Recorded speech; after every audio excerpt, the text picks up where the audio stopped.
This is the Lex Beyond podcast by Lexicon Labs. I'm Lex. And I'm Bianca. You sent us a really fascinating stack of materials, all centered around one deceptively simple question. When exactly did the world of finance start to, well, derail? It's a powerful way to frame it because it assumes there was a time the rails were straight. In our research from Lexicon Labs notes and a few historical analyses, argues that this shift started about 100 years ago. 100 years, wow. Yeah, and it wasn't some, sudden crash. It was slow, almost geologic. The notes actually call it financial tectonic plates moving under the surface. I love that metaphor, tectonic plates.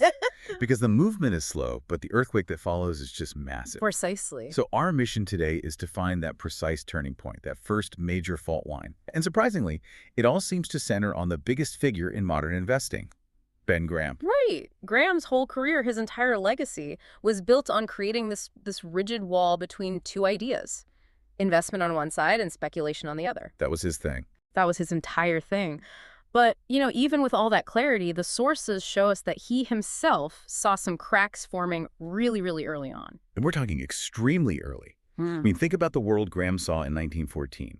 The sources remind us that back then, investing was this tiny, non-speculative fraction of trading. It was all tied to established dividends, and prices, well, they barely moved. Graham himself wrote that an investor in 1914 could, and I'm quoting here, practically disregard price changes completely. Can you even imagine that today? It sounds like a totally foreign country. And if Yeah. we connect that, that historical snapshot to the bigger picture, we're currently in what the notes call a down cycle in the public's understanding of finance. A down cycle. A major one. And it's largely because that wall Graham built between investing and speculating, it's basically crumbled. We just don't have a consensus on what investing even means anymore. Which leads us right to the great paradox in the materials you sent. How could Ben Graham, the goat of investing, the dean of Wall Street, the father of value investing, how could he have accidentally helped create all this confusion? And this is where it gets so fascinating because it's all about language. The source material argues that Graham, who was brilliant, no one denies that. Of course. But in his effort to be thorough, he sometimes used these unnecessary qualifiers, tiny little linguistic slips that created small cracks in the foundation. Okay, so give us an example. What's an unnecessary qualifier? Let's start with his most famous piece of advice. The secret sauce. He distilled it into 3 words.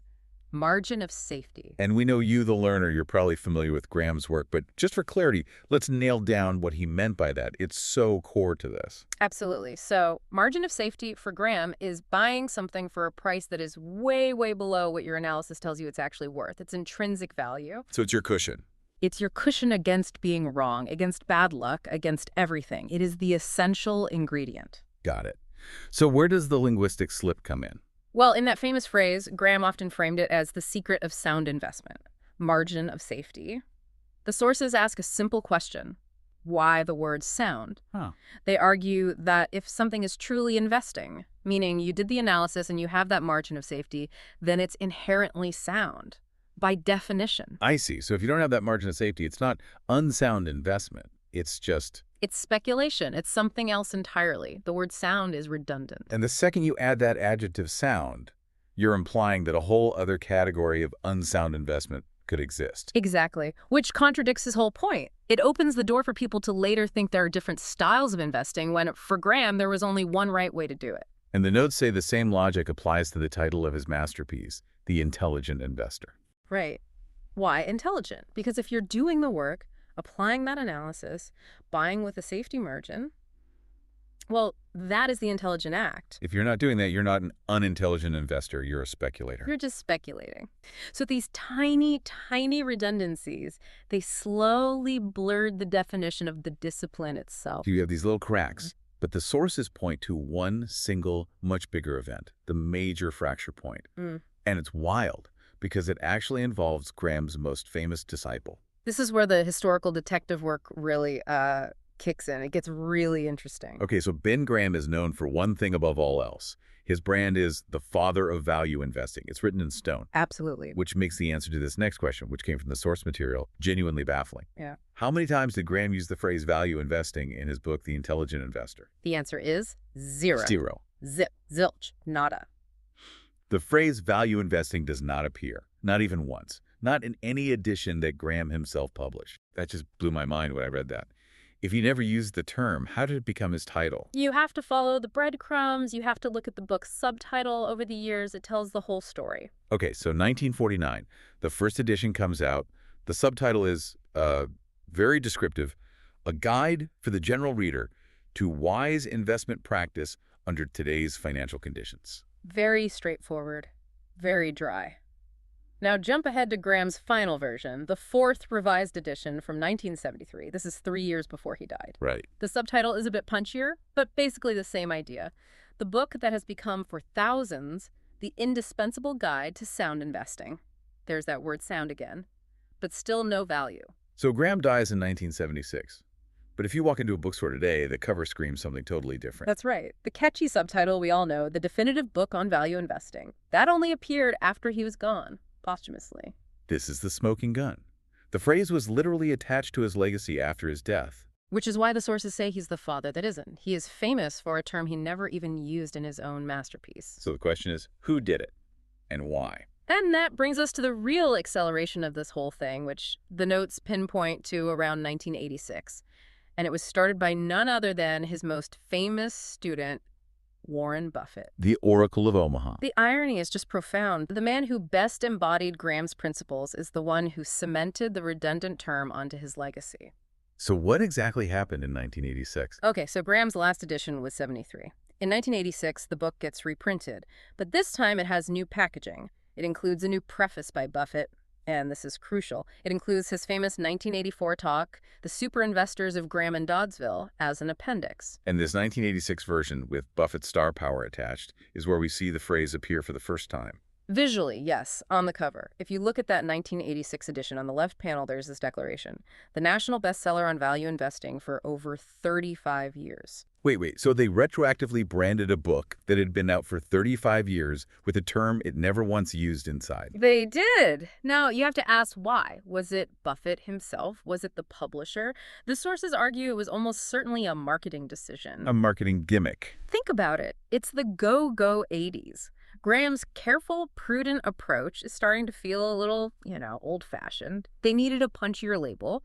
Buffett's incredible success was the perfect vehicle to launch that new brand. So value investing wasn't created to describe a new idea. It was created to package an old idea. Exactly. To turn a universal principle into a specific proprietary style, and the proof is everywhere.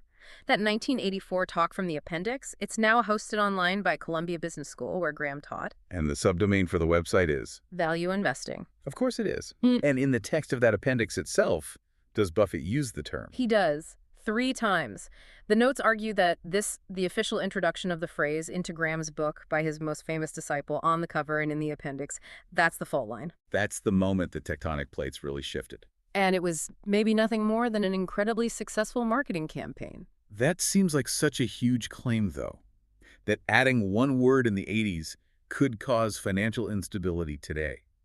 I mean, why should you, our learner, actually care about this? You should care because the term is redundant, and redundancy creates confusion.